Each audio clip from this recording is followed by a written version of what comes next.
Chapter 4: The Return of Sports. We've already talked about the role sports played in the shutdown, with Utah Jazz center Rudy Gobert testing positive for COVID-19 on March 11th. That brought the National Basketball Association's season to a halt. The National Hockey League, Major League Baseball, and the National Collegiate Athletic Association followed suit. College sports' winter and spring seasons would not be finished. Affected student athletes were eventually granted an extra year of eligibility. But from that fateful mid-March day onward, the looming question became, when would professional and amateur sports return? We finally got the answer in June, as MLB, the NBA, and the NHL all announced a late July comeback. The return of sports came with public health at the forefront. Each league came back with various safety protocols, especially the NBA and NHL. Both returned in a bubble format. All the games were played in one controlled environment to mitigate the risk of COVID. The NBA made Orlando, Florida, its headquarters, while the NHL split between Toronto and Edmonton, eventually moving all games to Edmonton. Those decisions came with very mixed reactions, and SiriusXM's Damon Amendolara was no exception to that. I don't think I thought it would work, but I thought it was the only solution, and I was happy that there was a solution. When we canceled, and I say we, but when the NCAA tournament was canceled, it felt like we really lost something.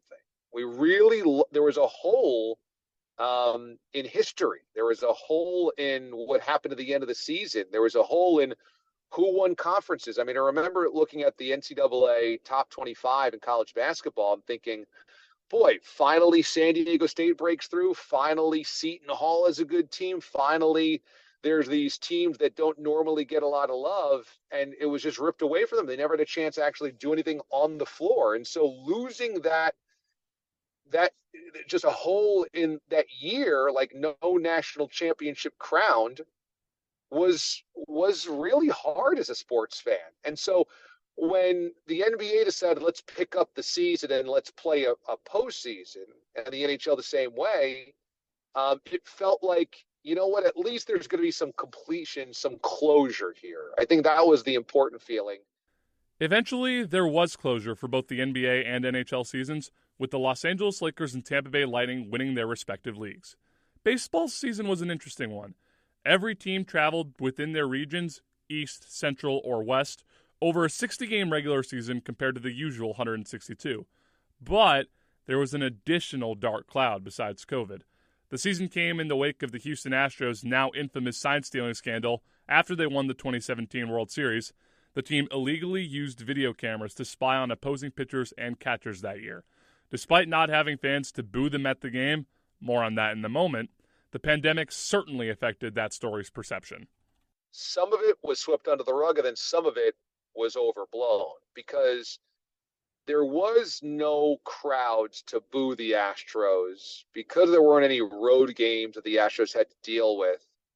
It did feel like they were kind of getting away with murder, that they were getting away without the true visceral reaction of negativity. At the same time, because there was no other sports going on, we had more time to talk about what the Astros did, more time to talk about the tarnishing of that championship, more time to talk about Rob Manfred's crazy quote that it's only a piece of metal, and what does it really matter?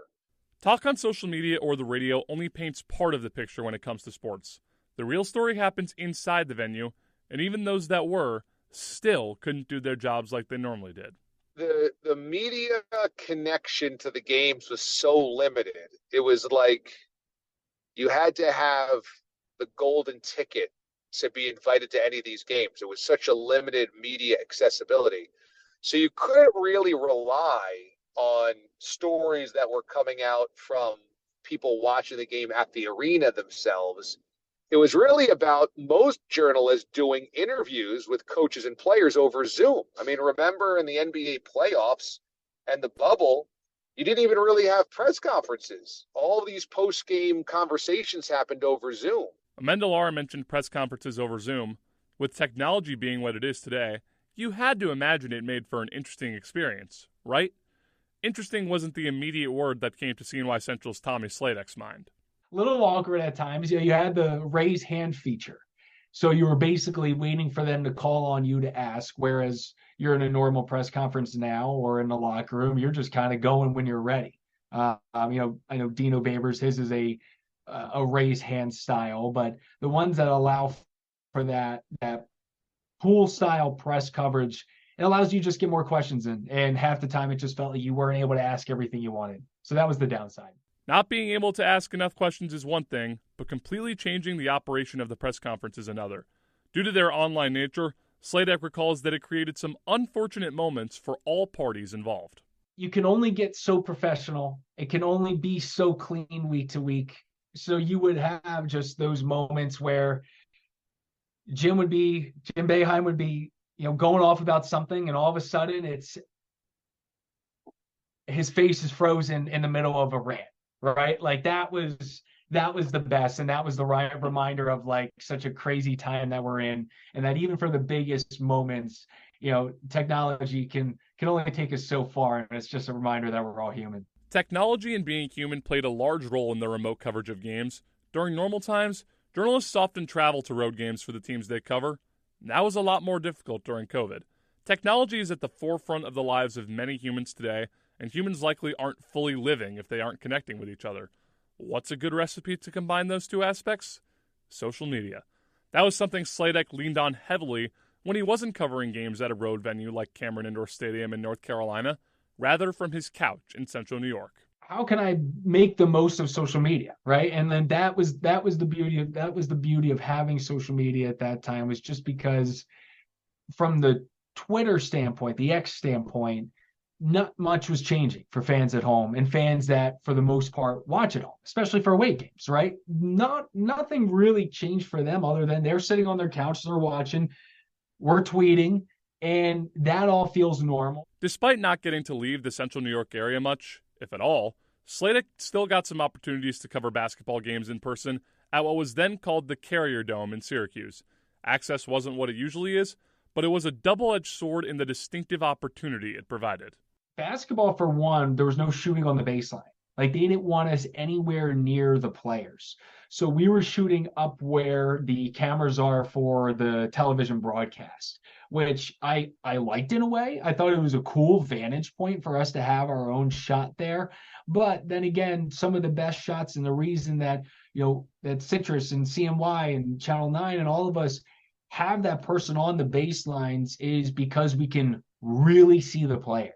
We can really see the coach, and what we're looking for is the facial emotions, the expressions after that dunk. So we were a little bit limited in that, but that's what stuck out to me, was just having to take a different angle, make the most of it, and also at the same time realize that this is a unique opportunity.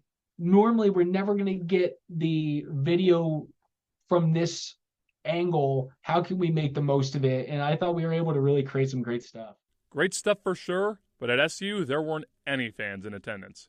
In an indoor building like the Dome, you heard or saw some things you don't often do in regular times. Every little noise echoes. You hear the tiny things, and in sports, profanity's launched out there. So the audio guys with the ACC and television, they definitely had a fun year trying to keep all of that PG and family friendly. Watching a game on TV is a good family bonding experience, especially if it's family friendly. Going to a game is an even better one. Sladek recalled one basketball game between Syracuse and North Carolina in March of 2021 that did not have fans, and he distinctly remembers the lack of a crowd impacting his in-person coverage. I remember just that feeling of, there's a big basket and it's your coaches and the players that are clapping. You're not hearing anything else. So when you're going on those mini runs, a lot of the time you realize how big of a role the crowd has to play, especially in something like press defense. Like we saw last night with Colgate, the crowd getting into it, the noise plays a factor. And having that taken away, it definitely impacted it. But I think it also brought those players and coaches, I think, a little bit closer, because it was such a bizarre experience that they dealt with together. Of course, sports coverage didn't overshadow COVID in the same way the Black Lives Matter movement did. But for a short time in the summer of 2020, the return of sports dominated headlines. From their return, the changes in each league, limiting fan and media access, or irregular press conferences, getting sports back was a breath of fresh air for the country. It wasn't just the on-court or on-field action that got athletes' attention, though. They used their return to play to highlight something even bigger in November of 2020.